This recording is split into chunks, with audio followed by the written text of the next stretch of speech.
Hey, bienvenue dans ton Yann et Frank. Aujourd'hui, le fentanyl. Reuters a fait tout un article, mais tu sais, une pièce journalistique fantastique. Ça arrive encore en 2024, faut le dire. Puis on va s'en servir aujourd'hui pour parler du fentanyl.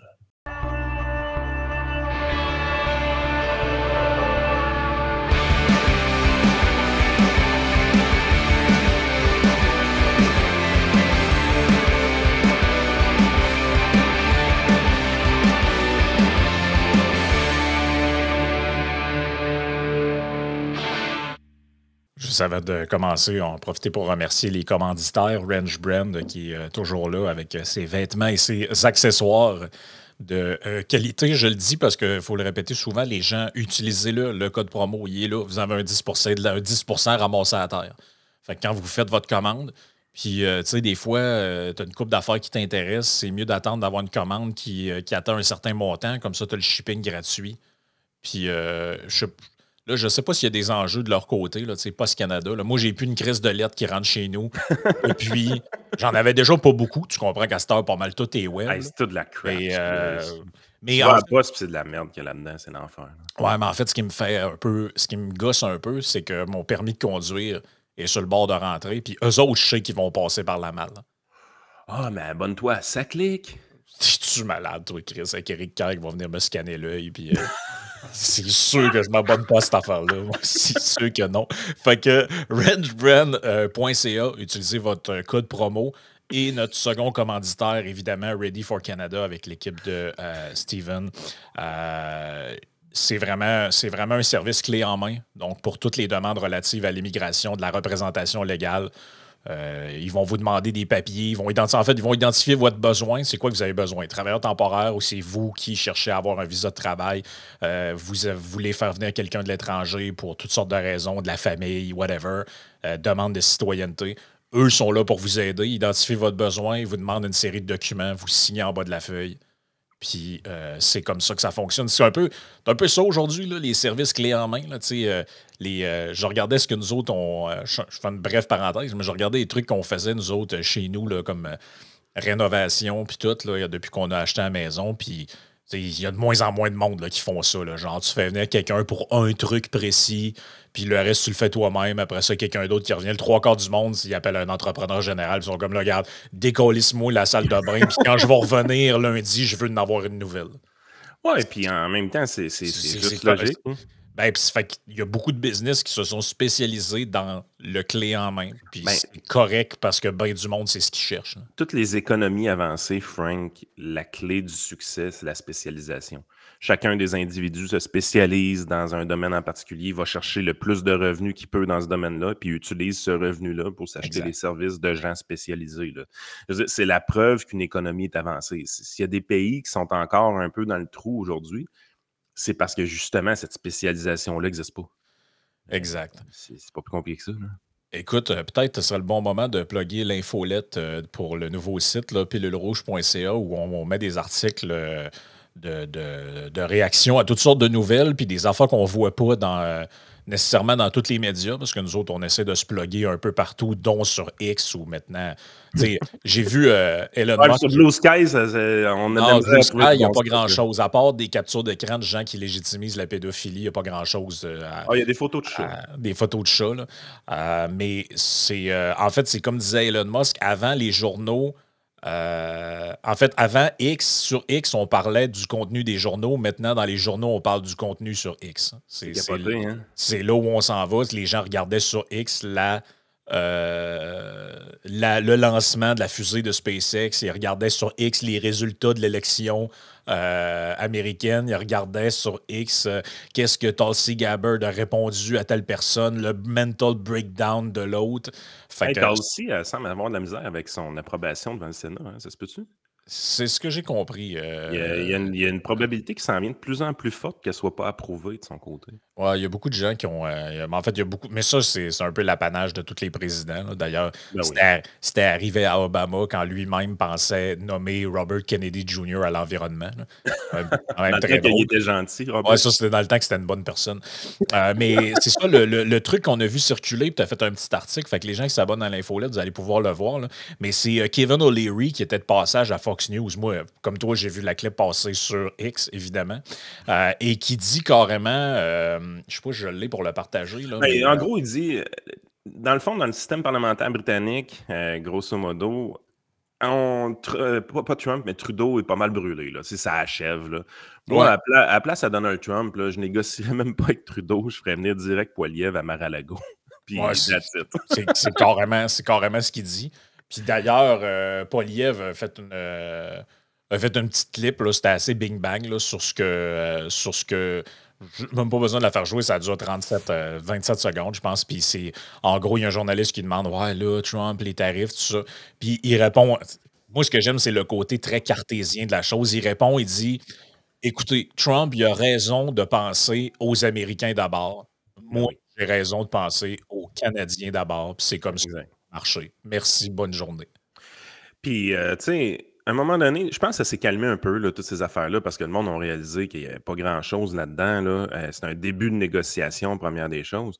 Puis la bourse canadienne, hier, là, je veux dire, ça a été tranquille. Là. On n'a pratiquement pas perdu sur le TSX. Tu sais, à un moment donné, là, si cette nouvelle-là était si Ouais, ouais. catastrophique que ça pour l'économie québécoise ou canadienne, là, la bourse canadienne aurait planté hier. Elle n'a pas planté.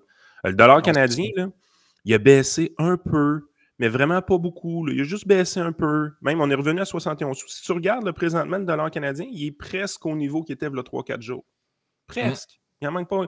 Il a repris la moitié de ce qu'il a perdu à l'annonce de Trump, ce qui veut dire à peu près une baisse de 0,5 Fait que, est-ce que présentement, les gens en finance croient sincèrement que le tarif va s'appliquer au Canada? La réponse est non. Est-ce que les Mm. gens pensent que le tarif va s'appliquer au Mexique? La réponse est oui, de plus en plus. Ouais. Surtout avec la sortie de la présidente mexicaine hier, qui dit ah ouais, tu veux faire Et ça. Elle l'a pris de front. Elle dit ah ouais, Trump, tu veux monter tes tarifs? Ben moi aussi, je veux monter tes tarifs. Exactement ce qu'il fallait pas faire. Puis, où est-ce qu'on s'en va avec ça, avec l'article d'aujourd'hui que tu as lu dans Reuters? Tu sais, l'histoire du ouais. fentanyl, tout ça. Il y a Romain, j'ai oublié son nom de famille, le gars de Radio-Canada, il a fait un Ouais, article qui est quand même intéressant. on va en parler aussi. Romain Chouet. Je sais pas si je prononce bien son nom, là, mais c'est ça. Là. Il a fait de quoi de bien pour montrer qu'effectivement, il y avait du fentanyl canadien qui se ramassait aux États-Unis, qui Ouais. traversait la frontière.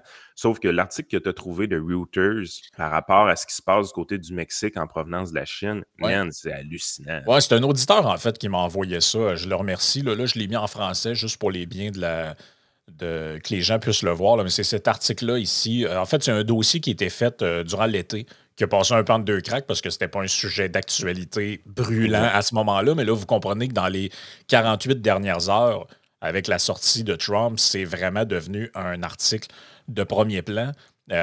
Parce que c'est un sujet brûlant. Là. Puis ce qui explique, là, faisons une histoire très courte, puis peut-être on rentrera dans les détails après. En gros, l'article, ce qui explique, c'est que le fentanyl est une drogue de synthèse qui existe depuis les années 60 d'un point de vue médical. C'était moins utilisé, mais ça a remplacé progressivement là, l'oxycontin, puis ce genre de trucs-là pour l'oxycodone, puis la morphine dans certains cas et autres. Et c'est arrivé peut-être 10 ans plus tard dans les rues. Donc, déjà dans les années 70, il y avait des problèmes avec le fentanyl dans les rues. Sauf pourquoi c'était comme pas un sujet, puis ça fait juste quelques années qu'on parle de ça. C'est parce que le Game Changer s'est passé en 2005. Je vais vous retrouver la section précise de l'article qui parle de ça. Là. Mais ouais, c'est ça. Ça s'appelle la méthode Gupta. Donc, c'est qu'en 2005, il y a un scientifique indien qui s'appelle Padreb Kumar Gupta qui a publié la recette simplifiée pour fabriquer du fentanyl. OK, Donc, fait en que là, tu n'avais gros, pas besoin d'aller en voler dans les tablettes, tu n'avais pas besoin de t'en faire prescrire sur des fausses affaires, tu étais capable de le fabriquer toi-même. oui, puis garde, tu vois, ce qu'on explique dans l'article, c'est que la méthode Gupta originale nécessite 3 étapes, aucun équipement de laboratoire spécialisé. Et dans l'article, les journalistes s'entretiennent avec un ancien cuisinier mexicain. OK? Le gars, il a abandonné l'école à 12 ans. Il n'a aucune notion de chimie, de physique ou de ce que vous voulez. Puis il a abandonné sa job pour aller travailler dans un labo illégal où il fabrique du fentanyl. Puis en gros, il dit, regarde, si t'es capable de faire un... Je vais le mettre C'est Breaking Bad, mais le kid de 12 ans. Ouais, mais le gars, dans le fond, il est rendu plus vieux, mais il a abandonné l'école à 12 ans pour devenir cuisinier. Puis je sais pas à quel âge il a lâché sa job de Vous cuisinier. comprenez que cuisinier, là, c'est peut-être le mauvais terme. Là. C'est cook en anglais, là, comme le gars dans Breaking Bad, justement. Je sais pas si on Ouais. utilise ce terme-là Non, exactement en français. Là, mais le gars, c'était vraiment de son métier avant. Dans OK, sa il vie, coupait il des faisait ça. patates, lui, il faisait de la Oui, guacamole oui, avant. puis dans l'article, le gars, il dit, ben en fait, honnêtement, c'est pas plus dur de faire du fentanyl que, on va le mettre en québécois, du bœuf stroganoff ou du ragoût. Là. Vous comprenez? Là, c'est un peu ça qu'il dit. Il dit, ben, si tu comprends un peu les rudiments de mélanger puis respecter les proportions, ça se fait. Fait que lui, il est passé de cook dans une vraie cuisine à cook pour finalement cuisiner de la drogue de synthèse. Un chimiste illégal.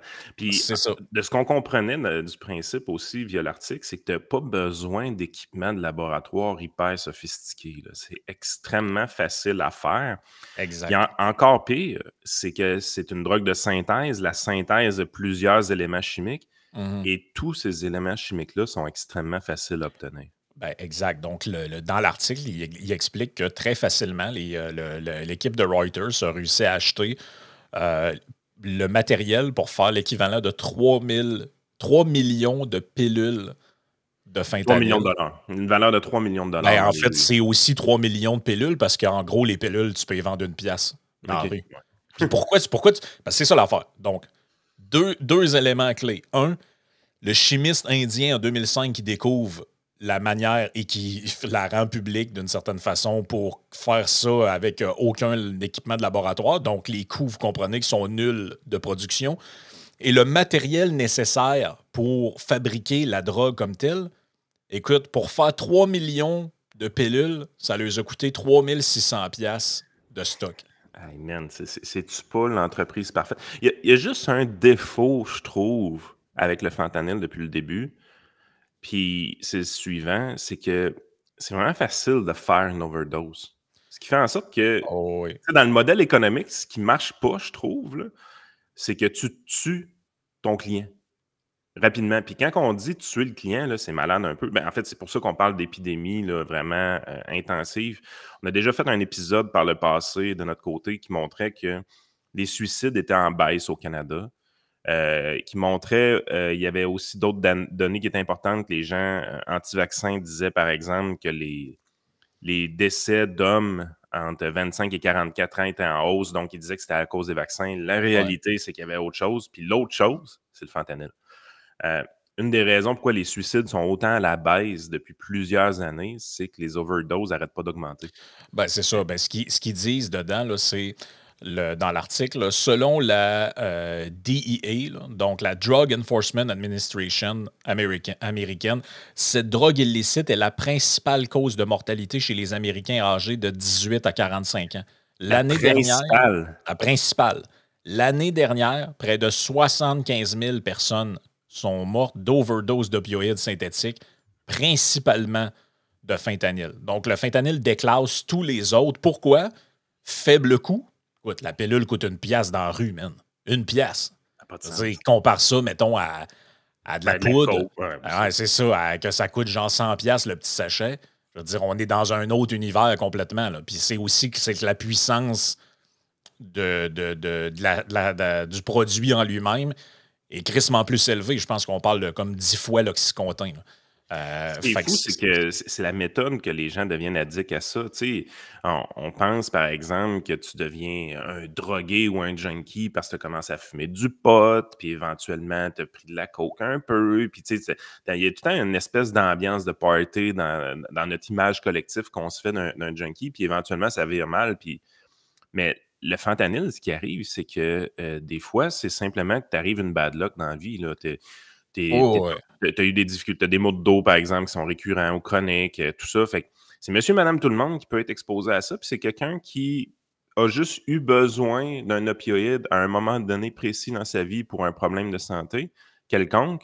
Mais après ça, il est devenu accro à ça, il a eu de la difficulté à s'en trouver d'une manière légale via les médecins, puis il a fini par aller dans la rue pour s'en trouver extrêmement facilement à un coût qui est dérisoire. Exact. Et malheureusement, ça finit mal pour beaucoup d'hommes. Je dis les hommes, là, parce qu'évidemment, les femmes sont touchées par ça aussi, mais c'est un problème de santé qui touche majoritairement les hommes. Les jeunes hommes, surtout, c'est ça qui est le plus dramatique là-dedans. Là. Pas que ce serait pas dramatique si c'était pas les jeunes femmes, mais c'est pas ça le point. Mais c'est de dire que c'est la population. Cause de décès, man. C'est ça, exactement. Donc, on parle un peu là-dedans là, des produits qui ont été achetés par Reuters pour fabriquer. Parce que ça, dans le fond, ils voulaient savoir de où ça venait. Puis, ce qui est le plus capoté là-dedans, c'est qu'il explique très clairement dans l'article que plusieurs des produits nécessaires à fabriquer la drogue de synthèse, là, tu pouvais les acheter sur des sites web de compagnies qui ont un site là, que genre tu peux trouver, puis ça s'appelle Labo DC, pas tant de choses, puis tu peux acheter. Légal. Ben, dans certains cas, c'est carrément illégal, mais c'est t'accèdes au site par un VPN, mettons, puis le site est en Chine. Là. Le dark web. Ben, c'est même pas le dark web, c'est ça qui est le pire. T'as même pas besoin de te rendre là. Donc, Reuters a reçu 12 colis contenant un total de 14 commandes de produits chimiques à des adresses au Mexique et aux États-Unis. Donc, il y a un point là-dessus. Des chimistes indépendants consultés par Reuters ont déclaré que 12 des produits chimiques étaient des précurseurs du fentanyl, donc des éléments pour le fabriquer. Les deux autres étaient des contrefaçons. L'un contenait du sucre et l'autre de la lidocaïne, un anesthésique local. Donc, vous comprenez que ils ont su de la crap sans le savoir. C'est ça, ils ont su de la crap sans le savoir. Mais là, tu vois un peu là, les composants dedans, puis qu'est-ce qui arrive par où. Là. Les journalistes ont été vraiment hot dans ce système-là. Ils se sont assurés, premièrement, ils voulaient être légal, donc ils ont consulté des avocats tout le long du processus. Ils se sont assurés de tout détruire les produits qu'ils ont réussi à commander, évidemment. Exact. Tu sais, des fois, là, moi et Frank, on est chiens en sacrement vers les journalistes. On les trouve pas vaillants, on les trouve vraiment inutiles, très militants, puis tout ça. Mais ça, c'est du vrai journalisme. Ça, c'est du vrai travail de journaliste. Donc, ce qui explique là-dedans, c'est... là, tu as même les détails de comment ça a été livré. Entre autres, une des manières que ces produits-là sont livrés, c'est le stock est à l'intérieur de nourriture pour animaux. Donc, exemple, toi, tu commandes une poche de bouffe à chat, puis il y a un sac à l'intérieur. Puis, tu sais, eux autres, ils ciblent des produits qui vont être, tu sais, dans le fond, très peu suspectés par les douanes. Une poche de bouffe à chat, je veux dire, le douanier ou le postier, c'est rare qu'ils vont dire que c'est un colis suspect. Donc, c'est assez peu suspect. Et là, tous les trucs sont arrivés avec des fausses étiquettes. Il y en avait un, c'était écrit poignée de porte, accessoires pour cheveux.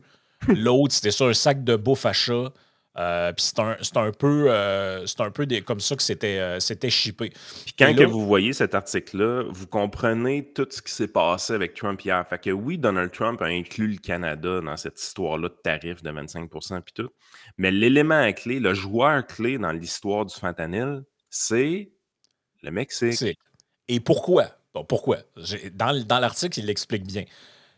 Les exportations chinoises de fentanyl ont cessé en 2019, après la répression de Pékin. Donc, qu'est-ce qui s'est passé? Ah, il y a un monsieur jaune-orange pas fin qui a dit aux Chinois, s'il y a encore du fentanyl qui vient de chez vous, vous calissez des tarifs, vous n'aurez jamais vu ça de votre vie. Been there, done that. Fait que là, les Chinois ont dit, OK, c'est correct, ils ont commencé à arrêter des gens dans des labos et tout. Sauf que, qu'est-ce que les gens de ces labos ont fait là? Ça revient au fameux débat sur The War on Drugs, genre qu'est-ce que tu peux faire sur ça, parce que finalement, ils finissent toujours par trouver une autre porte de sortie. Qu'est-ce que ces labos-là ont fait? Ils ont arrêté de fabriquer le fentanyl, ils se sont conformés aux lois, ils sont corrects, ils sont légaux, ils font juste vendre un des 15 éléments nécessaires pour le fabriquer, qui peut servir à autre chose, parce que c'est un élément souvent qui se retrouve dans plein d'autres médicaments. Notamment des parfums, je pense. Il y a des éléments là-dedans qui sont dans des parfums. Là. Ça peut pas être plus légal que ça. Là. Exact. Donc là, arrivent soudainement au Mexique des petits colis, des petites boîtes dans lesquelles on a des produits chimiques qui s'en vont vers des gens là-bas. Et c'est par le Mexique, bien souvent, que cette drogue-là est fabriquée et ensuite, elle est envoyée aux États-Unis. Ça vous rappelle pas un peu l'histoire de... En fait, c'est un peu la même logique qu'avec l'histoire des tarifs sur les véhicules chinois, où on disait que, en gros, ben, comme la Chine voulait contourner ça, ils voulaient faire fabriquer dans des usines des chars de compagnies chinoises au Mexique pour après ça les faire monter aux États-Unis puis au Canada. Puis là, le Canada et les États-Unis. Bon, bref, vous comprenez, c'est un peu la même logique qui est derrière ça. C'est comment je fais pour contourner les trucs. Et là, ce Parce qui qu'il y a de explique l'argent à faire. Il y a du gros cash à parce qu'il y a du faire. gros cash à faire. Ce que j'aime dans l'article, c'est que c'est très non partisan. Il n'y a pas de politique là-dedans. Il explique d'ailleurs c'était quoi la stratégie de l'administration Biden versus celle de Trump là-dessus. Biden, lui, il a vraiment, ben, je dis Biden, vous comprenez, là, l'administration Biden, ils ont vraiment été, eux, sur l'approche légale de la chose, c'est-à-dire tu remplis genre tu fais des investigations, puis aussitôt qu'il y avait la preuve que quelqu'un faisait pouvait envoyer ce type de composés chimiques-là à des endroits un peu douteux, procédure judiciaire, puis ils ont fait fermer quand même plusieurs labos, là, faut le dire, là, c'était expliqué un petit peu plus haut là, dans l'article. Je n'ai pas les chiffres précis, mais ce qu'on apprend, c'est que l'administration Biden a vraiment réussi à faire fermer des. On a-tu l'impression que. Tu sais, je comprends que tu peux cibler les labos, mais je veux dire, moi, le OK. feeling que j'avais, là, c'est que c'était tellement facile de former quelqu'un pour fabriquer du fentanyl. C'était tellement Ouais. facile d'obtenir les produits que si tu cibles les labos, j'ai l'impression que c'est comme Hydra. Là. Tu sais, Ouais. tu vas couper une tête, puis il y Ben, en a un autre qui va repousser. ben, Tandis que, mais attends, juste finir. Tandis que j'ai l'impression que la place où est-ce que tu peux avoir plus de succès, c'est dans les ports directement. Donc, directement à l'import, autrement dit. oh, ouais. Ben, ce qu'ils disent dans l'article, c'est quand même, parce qu'il faut être transparent, là, l'information qui est donnée, c'est celle-là. Ça a un peu marché, la technique de l'administration Biden, dans le sens que ce qu'ils disent, c'est il y a eu une baisse 2023 par rapport à 2022 de 2 quand même, là, C'est pas énorme, pareil. c'est pas énorme, mais ça veut dire que quand même, il y a des trucs qui semble-t-il, ont fonctionné. Donc, ce qu'on dit, c'est que l'administration Biden, eux, ce qu'ils essayaient de faire, c'est de couper les chaînes d'approvisionnement illicite de fentanyl. Donc, eux, ils ont fait une série de poursuites judiciaires. Donc, le ministère de la Justice a réussi à faire inculper et fermer une douzaine de fournisseurs chinois de produits chimiques depuis la mi-2023. Donc, quand même, à partir de milieu 2023, puis là, tu observes une baisse. Fait que, est-ce que ça fonctionne de manière juste temporaire ou c'est quand même bien?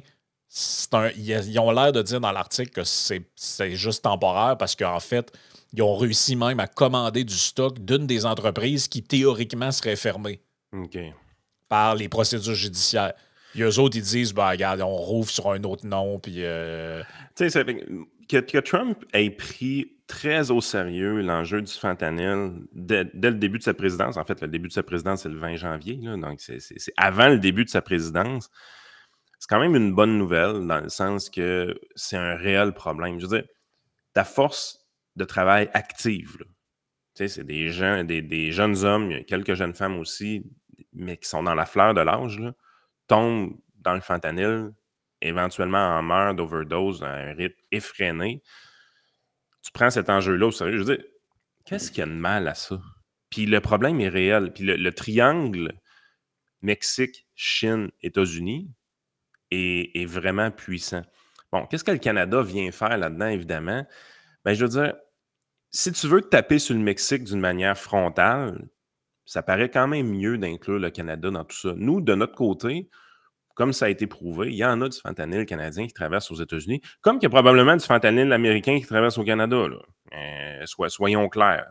Tu sais, je veux dire, la drogue coûte tellement pas cher que c'est quand même vraiment facile d'être rentable, peu importe l'activité illicite que tu veux avoir.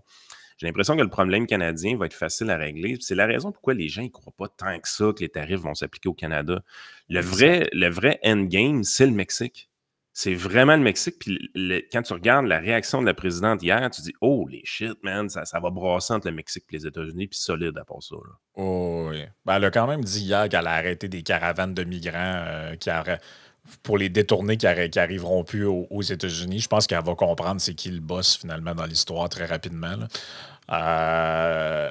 Donc, juste conclure l'article, on a les 8 fournisseurs qui ont vendu les éléments chimiques qui servent à fabriquer le fentanyl à Reuters. Et eux, ils ont tous donné ces informations-là qu'ils ont collectées aux autorités compétentes en la matière, là. Donc, le laboratoire RC, EB, Xigen, Nouvelle Technologie, Biotechnologie à Marvel, Biotechnologie du Shandong.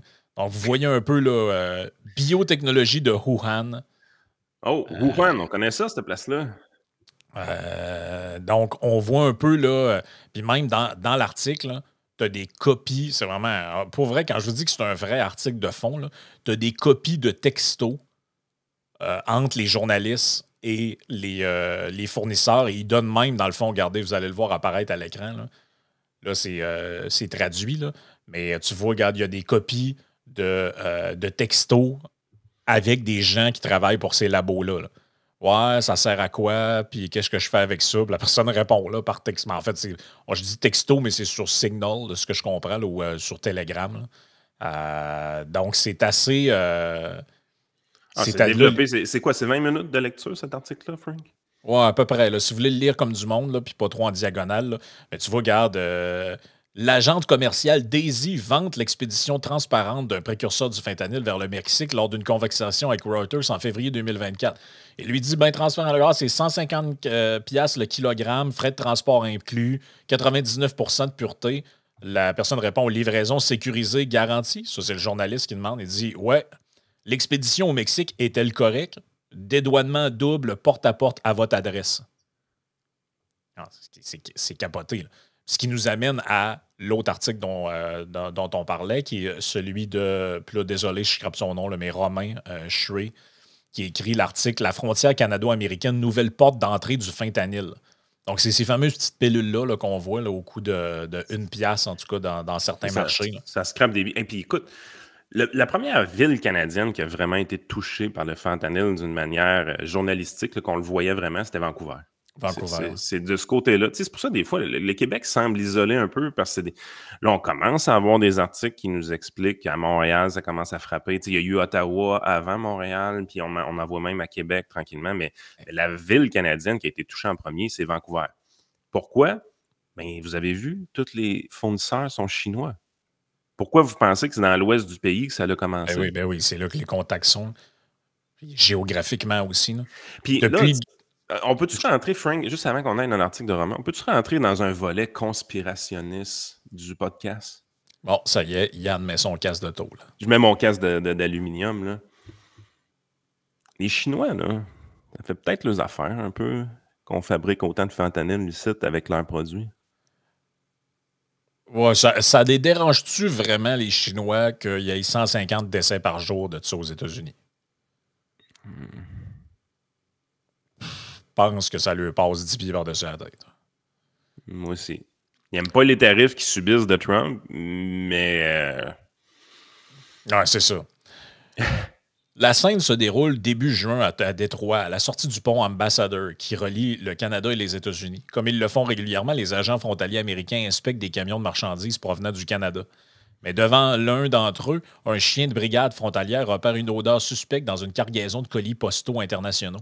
En fouillant le véhicule, les douaniers découvrent plusieurs sacs de plastique fermés contenant des petites pilules bleues. Et non, c'est pas du Viagra, c'était du fentanyl. Au total, un peu moins de 3 kg de ces puissants opioïdes sont saisis. Il s'agit d'une quantité record dans ce secteur de la frontière nord-américaine, selon le service des douanes et de protection de frontières des États-Unis. Cette découverte est la plus grande et la plus importante du genre dans la zone frontalière de Détroit. Ça a été publié aussi en juillet dernier, puis ça est passé un peu inaperçu. Ben, et visiblement, ça n'a pas passé inaperçu aux oreilles, ou en tout cas, c'est venu jusqu'aux oreilles du président élu, qui était à l'époque candidat. Et je pense que ce genre de truc-là, ça allume une cloche à des gens là, qui sont dans le milieu. Là. Ben écoute, on est dans une tranche d'âge qui pourrait être touchée par ça, Frank. Moi, depuis qu'on lit des articles sur le fentanyl, c'est quelque chose qui me touche et qui me shake un peu parce que tu te dis, c'est carrément des gars avec qui que je vais à l'école, que j'ai été à l'école dans le temps, qui peuvent être touchés par ça. Puis, quand j'ai été cet été à Ottawa, là, puis j'ai vu les zombies se promener dans la rue, là, honnêtement, j'ai capoté un peu. J'avais pas réalisé qu'il y avait autant de zombies dans nos rues, dans les métropoles canadiennes. Puis métropole Ottawa, c'est pas une grosse métropole, là. Mais quand tu vois ça aller, tu vois un cercle de 25-30 zombies se promener. Puis quand je dis zombies, là, c'est des gens qui sont, Ouais, plié en sont deux. dans un monde, Ouais. sont dans un monde parallèle. Là. Je ne sais pas exactement quelle drogue ils ont pris, mais ça doit tourner autour de ça. Je veux dire, ils ont pas l'air de du monde qui ont les moyens de se payer de la coke. Là. Fait que, tu sais, là, tu les vois se promener, puis tu le regardes aller, puis tu te dis, Chris, lui, il est pas dans le même monde que moi. Là. Je sais pas qu'est-ce qu'il voit dans sa tête, mais il voit pas les mêmes affaires que moi. Là. Ouais. Puis là, tu vois la police qui court après, qui est disperse, puis là, 20 minutes après, qui repogne la même gang, qui redisperse, puis 20 minutes après, qui repogne la même gang, qui est disperse. Là, tu fais « Oh, les shit, man, ça s'en vient au Québec aussi. » En fait, Ah c'est non, rendu non. au Québec, là. C'est juste qu'on n'en parle pas assez, là. Mais tu sais, tout le monde comprend que, comme tu l'as dit au début du podcast, ça vient essentiellement du Mexique vers les États-Unis. Mais ce qui explique bien dans l'article de Romain, c'est, vous voyez, ce type de trafic est en pleine mutation. Comme l'a d'ailleurs révélé Radio-Canada, plus de 350 groupes criminels sont désormais impliqués dans le marché du fentanyl au Canada. Colin. 350. C'est Je veux dire, beaucoup, là. je veux bien croire que c'est peut-être, je sais pas moi, 2% par rapport au Mexique. Mais c'est parce que là, ça prolifère, puis éventuellement, on sait ce qui va arriver. C'est que si le Mexique se met à faire de la répression au sud là-dessus, puis que nous autres, on le fait pas, ce pourcentage-là au Canada va augmenter. Ben, exactement. Non, c'est pour ça que ce que Trump a réussi à faire hier, c'est de mettre cet enjeu-là dans la liste numéro 1. Puis oui, il y a les affaires d'immigrants illégaux puis tout ça, mais dans ma tête à moi, là, Ben, c'est que ça vient avec. Hein. Blanchet-Graville exact. l'a bien expliqué aussi sur Twitter hier, c'est que Ça ça suit vient. les mêmes. Ben, ça suit en fait les mêmes. Les cartels utilisent les chaînes de migrants pour passer le fentanyl. Exact.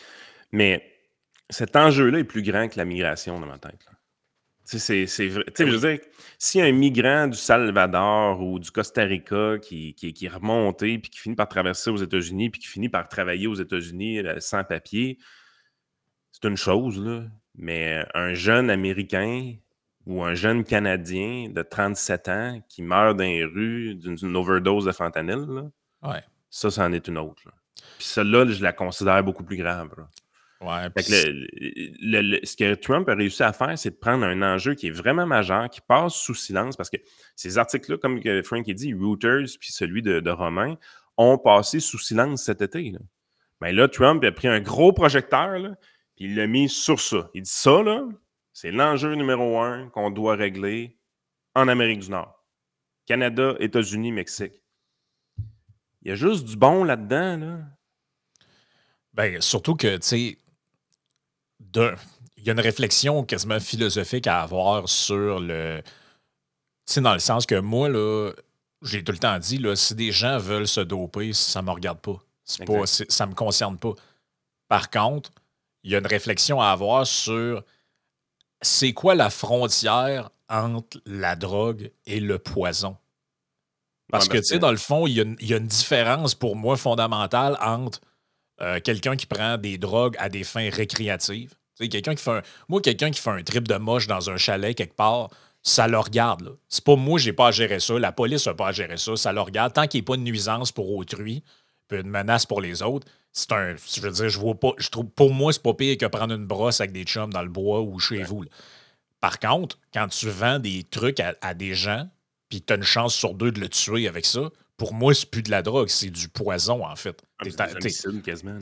Ben oui, c'est une forme d'homicide. C'est-à-dire que vous comprenez que des gens qui meurent suite à avoir fumé du weed qu'ils ont acheté de quelqu'un, ça doit être quand même assez anecdotique là, par rapport à ça. Là. Je veux dire, je comprends, tu peux avoir une réaction allergique ou whatever, mais c'est dans la mesure du raisonnable par rapport à n'importe quel autre produit. Sauf que là, quand dans le fond, c'est un peu le concept que tu peux pas. Moi, je peux pas te donner de la mort au rat en disant hey, prends ça, tu vas voir, c'est le fun. Non. Non, c'est criminel. En fait, c'est un homicide que tu es en train de faire. Ben là, rendu au stade du fentanyl de rue, là, ben on est un peu là-dedans. C'est-à-dire qu'à 150 décès par jour, 75 000 par année, aux États-Unis, c'est rendu des homicides. Là. C'est pas de la. On a dépassé. Pour moi, je fais une ligne entre l'aspect récréatif de la chose qui peut avoir d'une drogue là, qui peut exister. Puis moi, je pense pas que la job de la police, c'est de courir après tout le monde qui vend du pot ou des champignons magiques. Là. C'est ça mon point. Puis l'autre aspect, puis celui-là, on n'en parle pas assez, puis ça me fait chier de starter ça à 34 minutes. Là. Au pire, on le finira sur Patreon. Oui, on s'en va là. Mais à un moment donné, les médecins qui prescrivent, quand vous prescrivez un narcotique à un patient, tu sais, à un moment donné, là, il va falloir qu'il y ait une petite voix qui vous parle dans votre tête là, pour dire ce patient-là, j'augmente sa probabilité qu'il devienne dépendant à ce narcotique-là. Puis qu'éventuellement, il finisse à acheter du fentanyl de rue. Là. OK? Puis il va falloir qu'on mette plus d'efforts pour réduire la consommation de narcotiques au Québec puis au Canada. Il va falloir qu'on mette plus d'efforts. Puis ça passe dans les mains des médecins. Il va falloir que les médecins des pilules. va falloir que les médecins puissent passer plus de temps avec leurs patients, puis utilisent moins de narcotiques dans un futur proche. Ça veut dire l'utilisation de services de physiothérapie, de kinésiologie, de trouver des avenues complémentaires pour régler le problème qui origine la douleur, qui amène le médecin à prescrire un narcotique. Là. Mais là, maintenant, il va falloir qu'on ait une conscience un peu plus grande que ça. Parce que je sais qu'il y a des médecins qui font super attention à ça, puis qu'ils font beaucoup d'efforts pour baisser la consommation de narcotiques de leurs patients. Mais je sais aussi qu'il y en a qui ont la prescription facile. Puis je sais aussi que le patient qui n'est pas vraiment suivi par un médecin de famille, ou ben non, des shit comme j'ai vu à matin, là, que si tu rencontres ton médecin de famille au GMF ou au GAP, tu as juste le droit de poser une question, là. Mais ça, ce n'est pas un contexte dans lequel on va diminuer la consommation de narcotiques des gens. Parce que c'est la consommation de narcotiques qui amène éventuellement au fentanyl. C'est pas le pot, c'est pas la consommation là, de marijuana à des fins récréatives qui mène à ça. C'est la consommation de narcotiques prescrits. La première drogue, souvent, qui a été prise par quelqu'un qui consomme du fentanyl de rue, là, ça a été un narcotique prescrit par son médecin. Puis, tu sais, c'est un autre dossier qui n'a pas rapport avec ça, mais ça fait le lien avec ce que tu disais. Peut-être on en parlera sur le Patreon. Il y a des gens qui ont le crayon léger là, au Québec, dans le milieu de la santé. Là.